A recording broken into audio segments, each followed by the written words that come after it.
का स्वागत है समाचार और करंट अफेयर्स के एक नए चैनल द ग्लोबल टीवी में, जिसमें समाचारों को लाखों स्रोतों, दैनिक रिपोर्टों और ऐतिहासिक तथ्यों से इकट्ठा कर आपके सामने पेश किया जाता है। इसमें राजनीतिक, कूटनीतिक, सामाजिक, विदेश मामले और विज्ञान सहित कई अन्य मुद्दों पर बात की जाती है, जिसे दुनिया के कई देशों में देखा जाता है। इस कार्यक्रम का प्रस्तुत करता हूं आपका अपना मैं, प्रोफेसर डॉक्टर रत्नेश द्विवेदी। मैंने बीबीसी, जी न्यूज, EIN न्यूज वायर, टक magazine, World News Tomorrow corporation, Russian International Affairs council का डेली काउंसिल, मॉडर्न डिप्लोमेसी और ऐसी कई सारी प्रतिष्ठित समाचार एजेंसियों और संस्थानों से ट्रेनिंग ली है। मेरा शोध प्रबंध मीडिया और आतंकवाद, बीबीसी और CNN द्वारा 9/11 और 26/11 की कवरेज और उनसे हुई मूलभूत गलतियों पर आधारित है। 3 मानद डॉक्टरेट के अलावा मैंने अंतर्राष्ट्रीय जर्नल और कॉन्फ्रेंसेस के लिए तकरीबन 43 शोध पत्र लिखे और प्रस्तुत किए हैं। इसके अलावा 500 से ज्यादा लेख और 25 किताबें लिखी हैं। प्रोफेसर द्विवेदी यानी मैं रूसी सरकार के think tank Russian International Affairs Council, Tuck magazine, World News Tomorrow corporation, Epoch Times और मॉडर्न डिप्लोमेसी के लिए विदेशी मामलों पर लिखते हैं। पिछले 25 सालों में मैंने 2.5 से 3 लाख चिट्ठियां विश्व के शीर्षस्थ नेतृत्व को लिखी हैं। इसके अलावा दुनिया की कई सारी रिसर्च संस्थाओं में मैं कई सारे नोबेल विजेताओं के साथ शामिल हूँ। ये तो हुई बौद्धिक बातें, लेकिन इस समाचार चैनल का उद्देश्य है कि इन्हीं विषयों पर नवीनतम जानकारी और ऐतिहासिक, सामाजिक, वैज्ञानिक तथ्यों को आपके सामने सरल भाषा में पेश करना। तो लीजिए, हाजिर है आपके सामने आपका अपना समाचार चैनल द ग्लोबल टीवी। नमस्कार मित्रों, एक नए कलेवर में आपका ग्लोबल टीवी एक बार हाजिर है फिर से। पहले एपिसोड में हमने हिंदी साहित्य की चर्चा की और ग्लोबल टीवी में आपके साथ मैं फिर हाजिर हूँ एक नए एपिसोड के साथ, और इसमें हम चर्चा करेंगे अफ़गानिस्तान की। जी हाँ, इस पूरे एपिसोड में हम बात करेंगे भारत के संदर्भ में अफ़गानिस्तान में हो रही उथल पुथल की। अब जबकि 31 अगस्त बीत चुका है, अमेरिकन आर्मी वहाँ से जा चुकी है और तालिबान अब लगभग अपनी हुकूमत कायम कर चुका है, अपनी कैबिनेट बनाने जा रहा है। ऐसे में तालिबान का वहाँ पर आना और वो अफ़गानिस्तान के लिए, उसके पड़ोसियों के लिए, यूरोपियन कंट्रीज के लिए और खुद अमेरिका के लिए, जिस गफलत में अमेरिका के राष्ट्रपति जो बाइडेन अभी हैं कि वो तालिबान की तरफ दोस्ती का हाथ बढ़ा रहे हैं, तो वो उस गफलत में कब तक रह सकते हैं, इस पर हम चर्चा करेंगे। साथ ही हमें बताएंगे कि ये तालिबान क्या जो नया तालिबान आया है, ये पुराने तालिबान से किस तरह बेहतर या ख़राब हो सकता है। और हम साथ ही साथ जो बाइडेन से 14 सवाल पूछेंगे। जी हाँ, और उम्मीद है, मैं ये गुजारिश करूँगा अमेरिकी राष्ट्रपति जो बाइडेन और वाइस प्रेसिडेंट कमाला हैरिस से कि अगर इन 14 सवालों का जवाब वो दे सकें तो दुनिया के तमाम सारे लीडरान जो हैं, जो टॉप लीडर्स हैं और जो जनता है दुनिया की, जो ग्लोबल सिटीजन्स हैं और ख़ुद अफ़गानिस्तान की जो जनता है, उसके जहन में जो सवाल चल रहे हैं उसके जवाब मिल जाएंगे। तो हम शुरुआत करते हैं उन्हीं 14 सवालों से जो मैं अमेरिकी राष्ट्रपति जो बाइडेन और उनकी सहयोगी वाइस प्रेसिडेंट उपराष्ट्रपति कमाला हैरिस से मैं पूछने जा रहा हूँ। पहला सवाल है, उन्होंने जो पीस डील की है, जो शांति समझौता किया है, वो किस बिना पर किया है, किस बेसिस पर किया है? क्या वो ये मानते हैं कि ये तालिबान जो आया है नया, ये पुराने तालिबान से बेहतर है? दूसरा सवाल, जो खुद अमेरिका को बतानी चाहिए, उसकी सीक्रेट एजेंसीज को बतानी चाहिए कि जो वारलॉर्ड्स थे, जो लीडरान थे, जब तालिबान की हुकूमत यहाँ पे थी और 9/11 के जरिए ओसामा बिन लादेन को ढूंढने के लिए अमेरिका अफ़गानिस्तान में आया, तो उस वक्त जो लीडरान होते थे तालिबान के या और जो नेता होते थे अफ़गानिस्तान में, मसलन मैं बात करूं तो जनरल दोस्तम, मलिक पहलवान, गुलबुद्दीन हिकमतयार, मुल्ला उमर, मोहम्मद नजीबुल्ला और हामिद करजई और ऐसे तमाम सारे लीडरान थे जो वो उनमें से कुछ तो मान सकते हैं कि वो खुदा को प्यारे हो गए होंगे, लेकिन जो उनके सक्सेसर्स हैं वो कहाँ हैं और वो क्या कर रहे हैं, क्या करने की स्थिति में हैं। कुछ आप देख रहे हैं कि वो पंजशीर वैली में रिटेलिएशन कर रहे हैं, जिसमें जनरल अब्दुल अहमद मसूद के बेटे हैं अहमद शाह मसूद, जो लीडर होते थे जिन्होंने तालिबान को रेजिस्टेंस दी थी, पुराने तालिबान को, आज से 20 साल पहले उनके बेटे हैं अहमद मसूद, जो वहाँ पर नॉर्दर्न अलायंस खोरेसान बनाया है। उसके ज़रिए वो अमानुल्लाह सुलह जो वाइस प्रेसिडेंट थे अशरफ घनी के, उनके साथ मिलकर तालिबान को रेजिस्टेंस दे रहे हैं। तीसरा मेरा सवाल है, will there be any retaliation from the public?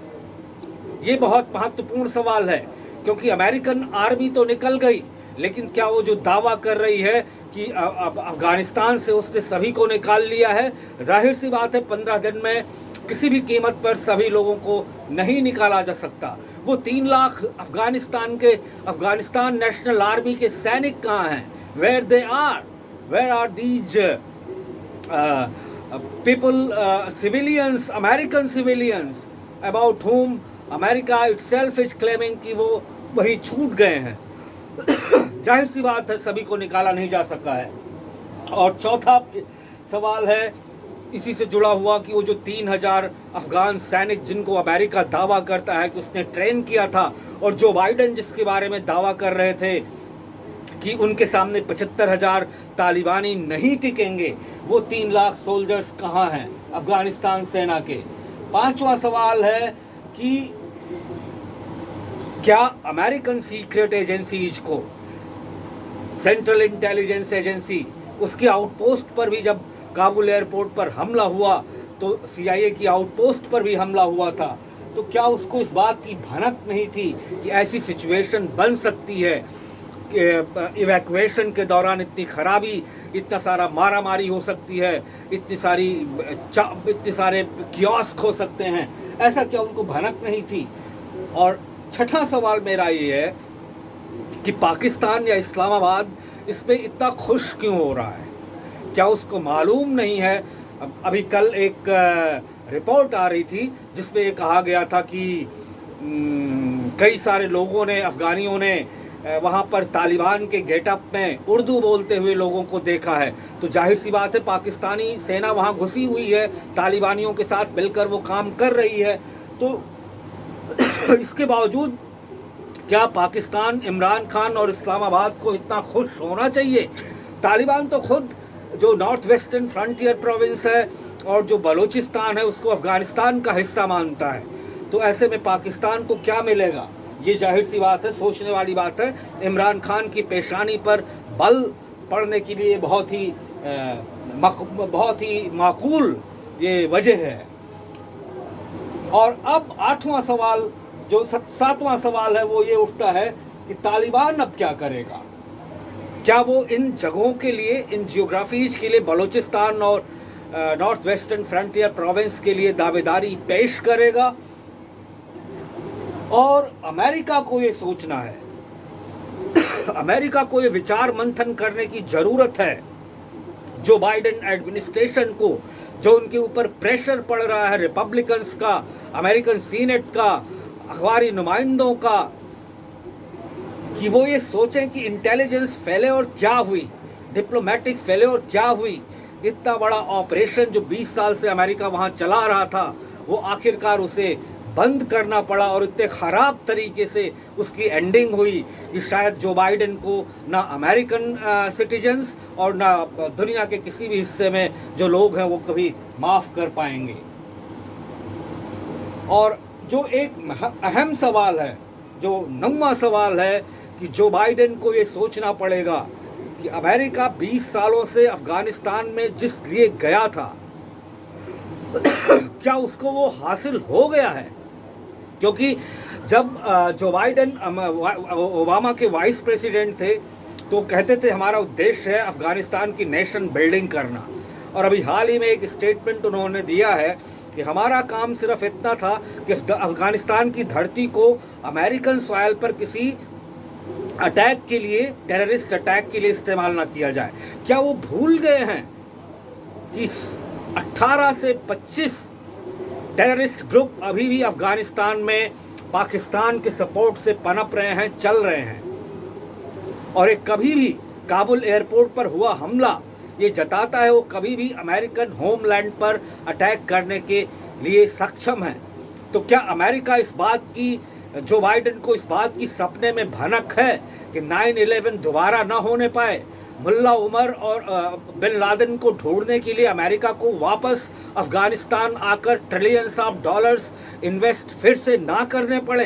क्या इस बात का कभी जो बाइडेन और कमला हैरिस ने सोचा?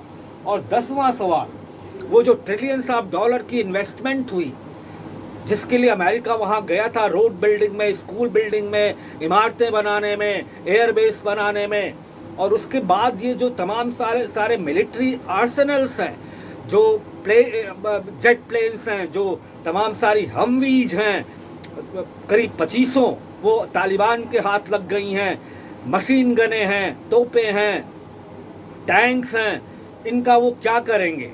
अगर वो तालिबान से दोस्ती कर रहा है, जाहिर सी बात है तालिबान से अगर दोस्ती कर रहा है तो ये क्षणिक दोस्ती है, दूरगामी इसके कोई मतलब नहीं है। 13वां सवाल ये है, क्या जो बाइडेन का सही में ये उद्देश्य है कि अमेरिका के होमलैंड पर ये तालिबान और जो 18 से 25 टेररिस्ट ऑर्गेनाइजेशन अफ़गानिस्तान और पाकिस्तान के सपोर्ट से अफ़गानिस्तान और पाकिस्तान में अभी एक्टिव हैं, वो अमेरिकन सॉइल पे अटैक नहीं करेंगी? इस बात की कोई गारंटी जो बाइडेन अमेरिकन्स को दे सकते हैं या दुनिया को दे सकते हैं? या अफ़गानिस्तान की ज़मीन आतंकवाद का पड़ोसी देशों में फैलाव के लिए इस्तेमाल नहीं किया जाएगा? और आखिरी सवाल, जैसा कि रिपब्लिकन्स कह रहे हैं, ग्लोबल मीडिया कह रही है, कई सारे अफ़गानी सिटीजन्स कह रहे हैं, क्या इसको वियतनाम जैसी डिफीट मानी जाए अमेरिका के लिए? जो बाइडेन ने कभी नहीं मानेंगे। जाहिर सी बात है उनका डिसीजन है, पीस डील उन्होंने की है, शुरुआत इसकी कहीं भी हुई हो, लेकिन उसका अमली जामा इन्हीं के कार्यकाल में, और बड़े पुरजोर तरीके से उस पीस डील के पीछे खड़े हैं कि जो उन्होंने किया वो सही किया, लेकिन क्या वो उसके दूरगामी परिणाम सोच रहे हैं? मेरा ये मानना है तालिबान के साथ दोस्ती किसी भी देश के लिए क्षणिक हो सकती है, टेम्परेरी हो सकती है, अगर तालिबान का स्वभाव ठीक रहे, जिस पर कि बहुत कम यकीन किया जा सकता है। जाहिर सी बात है ये जो वारलॉर्ड्स हैं, जो 20 साल पहले जो वारलॉर्ड्स थे, जो लीडरान थे, उनके जो वंशज हैं अब एक्टिव हैं, जैसे नजमुल्लाह की बेटी हैं, जैसे अहमद शाह मसूद के बेटे हैं, वो सभी कहीं ना कहीं ज़मीनी लड़ाई लड़ रहे हैं, अपनी अपनी लड़ाई लड़ रहे हैं और तालिबान से लड़ते रहेंगे। लेकिन 100 में सीधी बात यह है कि आज का अफ़गानिस्तान का नागरिक ना वो अमेरिका पे यकीन कर सकता है, ना वो यूरोपियन कंट्रीज पे यकीन कर सकता है, और ना ही वो तालिबान, आखिरकार तालिबान पे यकीन कर सकता जिनका कि अब रूल हो गया है। वो अपने हाल पे ऐसे तैसे ज़िंदगी गुजारने को विवश है। जो बाइडेन को ये बात कभी नहीं भूलनी चाहिए कि उन्होंने इस रीजन में, जो साउथ एशिया की ये बेल्ट है, इस पे एक डिसबैलेंस ऑफ पावर का गेम खेला है जो बहुत खतरनाक हद तक जा सकता है। इसमें अभी रूस, चीन और पाकिस्तान एक प्लेटफॉर्म पर खड़े दिखाई देते हैं, और ऐसे में जो बाइडेन या अमेरिका का अगला राष्ट्रपति जो भी आए, जाहिर सी बात है, मुझे अभी से दिख रहा है जो बाइडन अगला चुनाव शायद ही जीत पाए।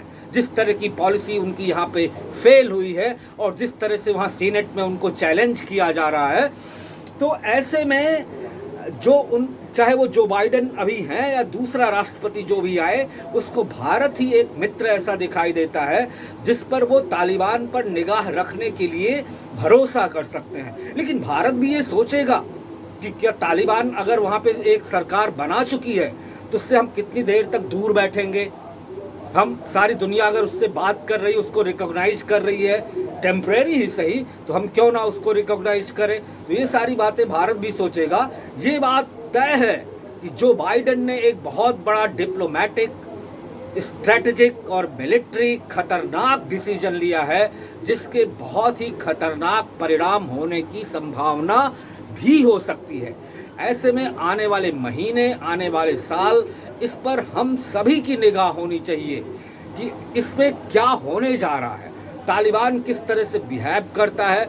अगर तालिबान को ज़्यादा दिन वहाँ टिके रहना है अफ़गानिस्तान में एज अ रूलर, तो उसको भी ये ध्यान रखना होगा कि वो कुछ इस तरह की हरकत ना करे, आतंकवाद विरोधी साजिशों को बढ़ावा ना दे, जिससे कि वर्ल्ड पावर्स को फिर से वहाँ पर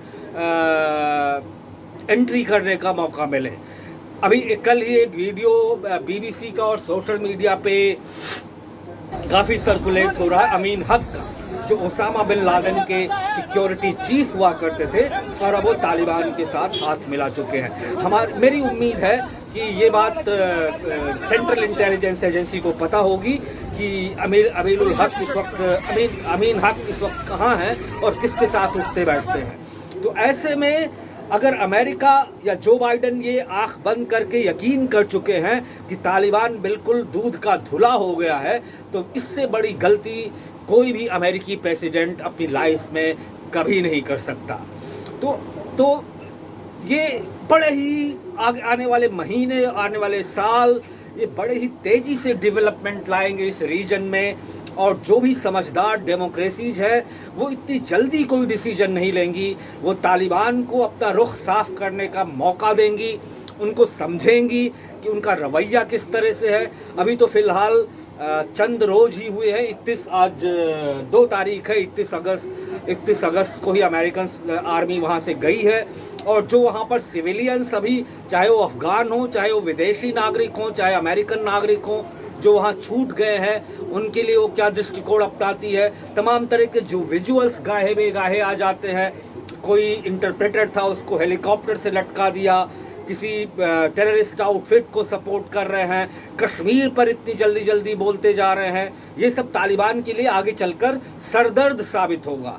इसलिए तालिबान के लिए एक सलाह ये है कि अगर उनको लंबे गेम में टिके रहना है तो उनको भी एक जैसे गणतंत्र, जैसे एक सरकार होती है, जैसे उनका विदेश मंत्री होता है, कूटनीति मंत्री होता है, बहुत सोच समझ कर कमेंट देने चाहिए। मैं फिर कहूँगा, जो बाइडन ने, कमला हैरिस ने और अमेरिकी सरकार ने एक बहुत खतरनाक मोड़ पर इस क्षेत्र को ला दिया है। और उसे लगता है वो पाकिस्तान पे भरोसा कर सकता है, उसे लगता है कि वो तालिबान पे भरोसा कर सकता है। तो ये जो बाइडन और कमला हैरिस पे है, वो किस पे कितना भरोसा करें, जाहिर सी बात है वो भरोसा मेरे ख्याल से ज़्यादा टिकने वाला नहीं है। आखिरकार उसको एक भरोसेमंद साथी भारत के रूप में ही मिलता है। लेकिन भारत भी इस समय बहुत ही मजबूत स्थिति में है। अगर कोई ये सोच रहा है, इस्लामाबाद सोच रहा है या तालिबान सोच रहा है कि वो कश्मीर पे कमेंट कर देगा, या अमेरिका सोच रहा है कि भारत, चीन, रूस और पाकिस्तान का गठजोड़ बना हुआ है, अमेरिका ने तालिबान का साथ दे दिया है, तो भारत शायद कुछ अलग थलग महसूस कर रहा होगा, ऐसा बिल्कुल भी नहीं है। भारत इस क्षेत्र में एक महाशक्ति है और तालिबान अगर इस चीज़ की अवहेलना करेगा तो वो आग से खेलेगा। पाकिस्तान की जो क्षणिक खुशी है, वो भी, उसको भी ये समझना चाहिए कि जिस भी गुट को वो साथ दे रहा है वो किसी आतंकवादी गुट को सपोर्ट ना करे, क्योंकि अमेरिकन की वो पहले ही टेररिज्म की जो एंटी टेररिस्ट एजेंसीज है उनकी ग्रे लिस्ट में है। और अमेरिका भी मॉनिटर करेगा या किसी ऐसे देश के जरिए वो मॉनिटर कराएगा जो मिडिल ईस्ट के हैं कि तालिबान या वहाँ जो 18 से 25 आतंकवादी संगठन तमाम सारे नॉन स्टेट एक्टर या और किसी के सपोर्ट के जरिए चल रहे हैं वो ना चलने पाए। बड़ी ही नाजुक और ख़तरनाक स्थिति है डिप्लोमेटिकली, मिलिट्रली और स्ट्रेटजिकली। ये इस सब पर सभी लोग भारत में तो लगभग मेरे ख्याल से जो एक्सपर्ट्स हैं 90% उनको आप टीवी पर देख ही रहे हैं, वो अपनी ओपिनियन लेके आते हैं और बड़े लर्नेड लोग हैं। मैं इनका बहुत ही सम्मान करता हूं जो अपनी राय देते हैं टीवी पर आकर कि भारत को क्या करना चाहिए ऐसी स्थिति में। लेकिन मैं फिर यही कहूँगा कि भारत एक मजबूत स्थिति में है। अमेरिका ने जो यहाँ पर एक क्षणिक डिसबैलेंस क्रिएट करने की कोशिश की है उसका भी जल्दी से कोई हल निकलेगा। आज के लिए इतना ही। आप ग्लोबल टीवी के इस नए कलेवर में, इस नए स्वरूप में मुझे देखते रहिए। अगले एपिसोड में हम किसी और मुद्दे पर चर्चा करेंगे और ग्लोबल टीवी आप देख रहे हैं एक नए स्वरूप में, नए अवतार में आपके सामने हाजिर है। आपका मेरे साथ जुड़ने के लिए शुक्रिया। ट्विटर पर आप @GlobalTV2 इस पर आप फॉलो कर सकते हैं हमें। हमारा यूट्यूब चैनल आप सब्सक्राइब करें, उस पर फॉलो करें।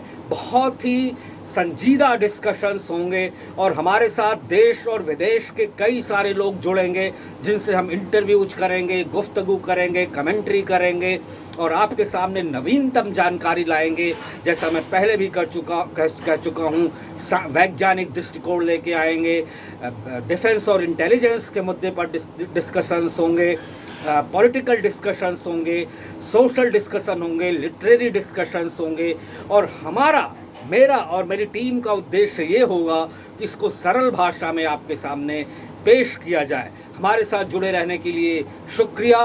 देखते रहिए द ग्लोबल टीवी और फॉलो कीजिए इसे यूट्यूब पर और ट्विटर पर द ग्लोबल टीवी 2। आपका मेरे साथ जुड़े रहने के लिए एक बार फिर शुक्रिया। नमस्कार, धन्यवाद, जय हिंद।